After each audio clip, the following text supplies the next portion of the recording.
Assalamualaikum warahmatullahi wabarakatuh. Hai semuanya, saya Isabella Anjani. Di video saya ini saya akan membahas mengenai bagian yang penting dalam proses mining. Program ini dirancang untuk menganalisis dan memvisualisasikan data kriminal. Baiklah, langsung saja kita buka file CSV yang sudah kita buat.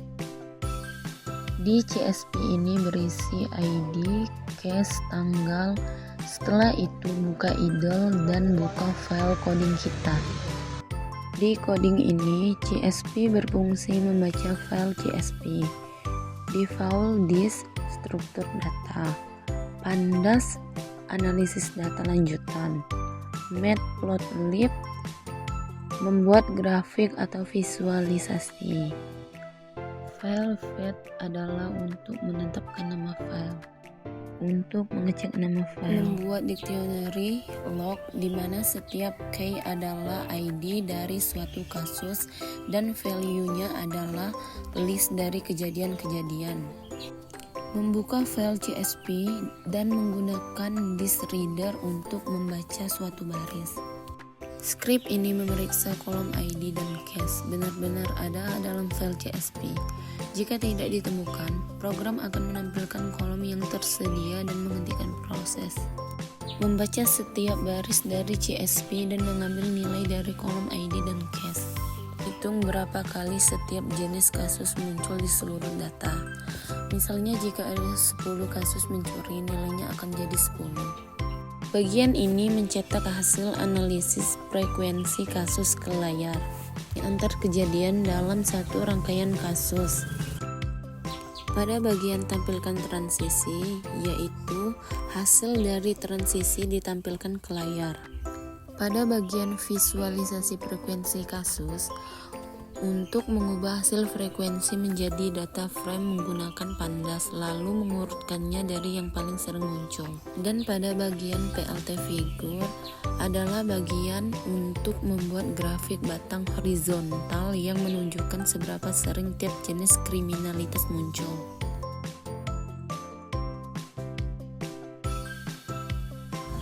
Pada bagian for trends, untuk setiap transisi yang sudah dihitung sebelumnya dibuat garis antar node di graf.